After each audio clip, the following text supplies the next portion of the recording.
حضرت محدث ابن جوزی نے لکھا ہے کہ حضرت حبیب اجمی ایک بزرگ تھے، ان کے پاس ایک شخص اکثر آتا تھا، بڑا مالدار تھا، ایک ہی بیٹی تھی، وہ بھی ٹانگوں سے معذور تھی۔ تو آپ اکثر اس کو کہتے ہیں کہ تو توبہ کر، اللہ کی بارگاہ میں رجوع کر۔ ایک وقت ایسا آتا ہے کہ پھر انسان کا جب کوئی اپنا نہیں رہتا پھر اسے مصلی یاد آتا ہے، لیکن اگر مصلی کی عادت بچپن سے پڑ جائے نا تو پھر ذرا آسان ہوتا ہے اللہ سے دل لگانا۔ وہ اکثر آپ اس کو کہتے ہیں کہ ٹھیک ہو جائے کہ تو بیٹی ہے، وہ بھی بیچاری معذور ہے، تو کہاں دولت لے جائے گی۔ آج کرتا ہوں، ہم تاریخیں دیتے رہتے ہیں نا اللہ تعالیٰ کو معاذ اللہ کہ رمضان سے میں نے نیک ہو جانا ہے، عمرہ کر کے آؤں گا تو پھر میں پکا نمازی ہوں۔ خدا کے بندو، کس نے تجھے بتایا کہ رمضان تک تو زندہ رہے گا؟ کس نے خبر کی کہ عمرہ کرنے تک تو بچے گا؟ حضرت حبیب اجمی اس کو کہتے تو کہتا بڑی جلدی ٹھیک ہو جاؤں گا۔ ایک دن سویرے سویرے توبہ کرنے آ گیا۔ آپ نے فرمایا کیا ہوا؟ تو کہنے لگا حضرت جی کل ایک 15 سال کا نوجوان ملا ہے اور مجھے توبہ کرا گیا۔ مزہ ہی اس عمر میں اللہ اللہ کرنے کا، نبی کریم سے محبت بھی کرنی ہو تو یہی عمر ہے۔ عشق لگا سی کھیڈاں کھیڈ دی نوں تے پھر مینوں کھیڈاں بھول بھول گئیاں، کجل پایا سی میں یار دے ویکھنے نوں، پھر او دی یاد وچ روندیاں ہی ڈول گئیاں۔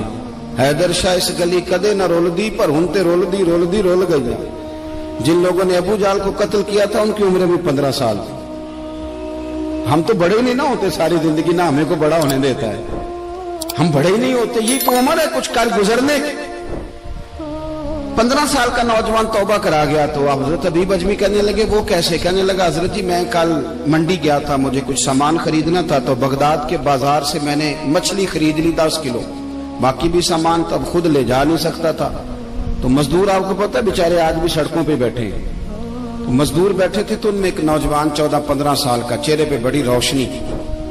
میں نے اس کو کہا بیٹے مزدوری کرو گے؟ کہنے لگا حضور مزدوری بھی کرتا ہوں، پڑھائی بھی کرتا ہوں، اور جو اللہ کو منظور ہو اس کی عبادت بھی کرتا ہوں۔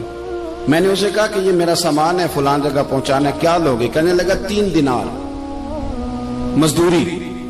سودا طے ہو گیا، اس نے سامان اٹھا لیا۔ کہتے ہیں رستے میں ظہر کا وقت ہو گیا، کہنے لگا چچا اگر اجازت دو تو نماز پڑھ دوں۔ 15 سال کا جواب۔ کہتے میں رکھ کے نا وہاں سامان تو پھٹے پہ بیٹھ گیا، وہ نماز پڑھنے چلا گیا، باقی لوگ دیر سے آئے، وہ بچہ جلدی آ گیا۔ میں نے کہا بیٹے آپ جلدی آ گئے؟ کہنے لگے نفل چھوڑ دیے، اب یہی نہ سمجھ لیں کہ کام چور ہے، میں بعد میں پڑھ لوں گا۔ کہتے ہیں وہ دوپہر کا وقت، رمضان بھی نہیں تھا، میں اس بچے کو نوجوان گھر لے گیا اور میں نے اپنی بیوی سے کہا کہ بڑا نیک ہے، نمازی ہے، اور راستے میں یہ بھی ہوا ہے کہ میں نے اسے ایک دفعہ کہا ہے کہ یہ مجھے تھوڑی دیر کے لیے دے دو، گرمی بڑی ہے، تمہیں پسینہ آ رہا ہے، میں اٹھا لیتا ہوں۔ کہنے لگا نہیں چچا میں رزق حلال کھاتا ہوں، اگر آپ اٹھائیں گے تو میں 3 دینار مزدوری پوری نہیں لوں گا، پھر پیسے کم کروں گا، میں نے طے کیا ہے کہ اٹھاؤں گا۔ تو کہتے ہیں میں نے اپنی بیوی کو بتایا تو بڑی متاثر ہوئی، کہنے لگی دوپہر کا کھانا پک گیا، اسے کو روٹی کھا لے، رمضان بھی نہیں تھا۔ کہتے میں باہر نکلا، اس کو 3 دینار تھمائے، تو میں نے کہا بیٹے ایک بات میری مانو گے؟ کہنے لگا بتائیے۔ میں نے کہا کھانا پکا ہے کھا لو۔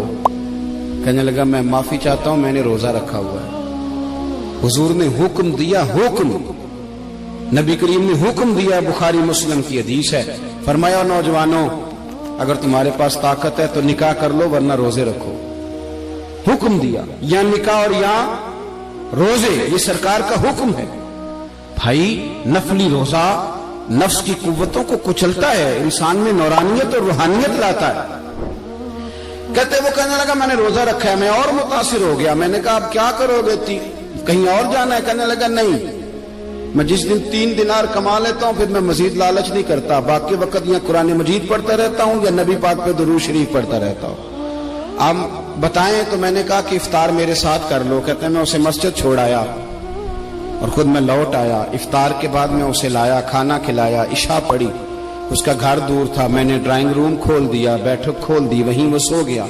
میری 20 سال کی معذور بچی کبھی چل نہیں سکتی تھی، کوئی طبیب کوئی حکیم میں نے چھوڑا نہیں تھا جس کو دکھایا نہ ہو، ایک ہی بیٹی وہ بھی معذور پیدائشی۔ اس کے کمرے میں گئے، میاں بیوی اسے کھانا کھلا اور بتایا بیٹے ایک نوجوان ہے، بڑا نیک ہے ہمارے گھر میں، آج بڑا پرہیزگار۔ پتہ ہے حضور نے کیا فرمایا؟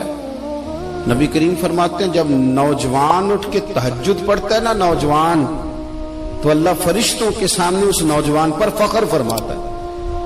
اللہ فخر کرتا ہے کہ عمر دیکھو اور دیکھو یہ میری بارگاہ. اللہ فخر کرتا ہے, اللہ یعنی خدا خود میرے مجلس بود, اللہ فخر کرتا ہے. اب سوچے تو ہم نے اپنی بیٹی کو بتایا کہ نوجوان اور بڑا نیک ہے, تو کہتے ہیں وہ کھانا کھلا کے ہم واپس آ گئے. آدھی رات کا وقت ہوا تو دروازے پہ دستک ہوئی. بچی اپنے کمرے میں سو رہی تھی, ہم اپنے کمرے میں, وہ بیٹھک میں. گھبرا کے اٹھے کہ اس وقت کون ہے دروازے پہ؟ تو بیٹی کہنے لگی ابا دروازہ تو کھولنا. کہتے ہیں دروازہ کھولا تو 20 سال ہو گئے تھے بیٹی کو, کبھی اس نے چل کے نہیں دکھایا تھا, کبھی دوڑ کے ادھر جاتی, کبھی ادھر آتی. کہتی ہے الحمدللہ اللہ نے میری ٹانگیں ٹھیک کر دی. ہم دونوں رونے لگے, اے اللہ تو کتنا کریم ہے, کیسے ہوا بیٹے سارا کچھ؟ بیٹی کہنے لگی ابا آپ نے کہا تھا نا کہ نیک نوجوان آیا ہے, تو میرے دل میں خیال آیا اللہ اگر واقعی نیک ہے تو اس کے صدقے مجھے شفا ہی دے دے. یا ایھا الذین آمنوا اتقوا اللہ وابتغوا الیہ الوسیلہ. تو کہنے لگی ابھی میری دعا بھی پوری نہیں ہوئی تو رب کریم نے فضل کیا ہے اور مجھے شفا عطا کر دی. کہتے ہم دوڑ کے اس کے کمرے میں گئے اور جب ہم نے ہاتھ رکھا تو دروازہ پہلے سے کھلا تھا, ایک خط چھوڑ گیا تھا. آج کل کے پیر کی کرامت ہوتی تو فیس بک پہ دے دیتا, باقیوں کو بھی ذرا بھول پتہ چلے. کہتے ہیں وہ خط چھوڑ گیا اپنے بستر پہ کہ اگر تم لوگوں کو مجھ سے محبت ہو گئی ہے تو میرے پیچھے نہ دوڑنا, اس رب کی بارگاہ میں جھکنا جس رب نے میرے اوپر بھی فضل فرمایا ہے اور آپ پر بھی کرم فرمایا.